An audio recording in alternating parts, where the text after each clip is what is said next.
त्यावेळेस छगन भुजबळ साहेबांनी माननीय छगन भुजबळ साहेबांनी ज्यावेळेस मोर्चे काढले ओबीसी समाज त्यावेळेस धनंजय मुंडे आणि माननीय मंत्री पंकजताई मुंडे कुठंच समाजासाठी नव्हते.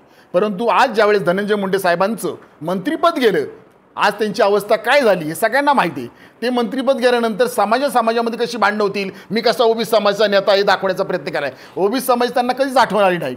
आत्ता त्यांना ओबीसी समाज आठवण आली. भुजबळ साहेबांचं सुद्धा मंत्रिपद मिळालं नाही ना तेव्हा ओबीसी समाज आठवला. ज्यावेळेस जेलला गेलं ना तेव्हा क्रांतीसूर्य महात्मा ज्योतिराव फुले आठवली. आज सुद्धा त्याचप्रमाणे माननीय धनंजय मुंडे माननीय पंकजताई मुंडे यांना ओबीसी समाज आठवतो. ज्यावेळेस तुमचं वाईट होतं त्यावेळेस. पण आज ओबीसी समाज मी बोललो ना मागाच ऊसतोड कामगार म्हणून काही मंडळी जातात, यांनाही दिसत नाही का, यांचंही भलं करू शकत नाहीत. आज छगन भुजबळ साहेब महाज्योतीला बिल्डिंग नाही म्हणतो ना लक्ष्मण हाके, हा लक्ष्मण हाके सतत बोलतात. मग भुजबळांचा राजीनामा का ना मागत, पंकजताईंचा का राजीनामा मागत नाही? अहो तुम्हाला महाज्योतींच्या विद्यार्थ्यांचं घेणं नाही, ओबीसीच्या विद्यार्थ्यांचं घेणं नाही. अहो ज्या मंडल आयोगाला बीजेपीनी विरोध करून कमंडल यात्रा काढली त्याच भारतीय जनता पार्टीच्या सरकारमध्ये हे छगन भुजबळ साहेब आणि माननीय आदरणीय पंकजताई मुंडे या सरकारमध्ये आहेत. फक्त लोकांमध्ये यायचं आणि मंत्रिपद मिळवायचं, आमदारकी मिळवायची. लोकांची काय अवस्था आहे? कधी आमचा ऊसतोड कामगाराच्या हातातला कोयता जाणार आणि त्याच्यामध्ये लेखणी येणार? तो कधी आय एस होणार? वंजारी समाजाचं आमची मुलं आय एस झाली पाहिजेत, बंजारा समाजाची आमची मुलं आय एस झाली पाहिजेत. किती दिवस आम्ही ऊसतोड कामगार म्हणून काम करणार?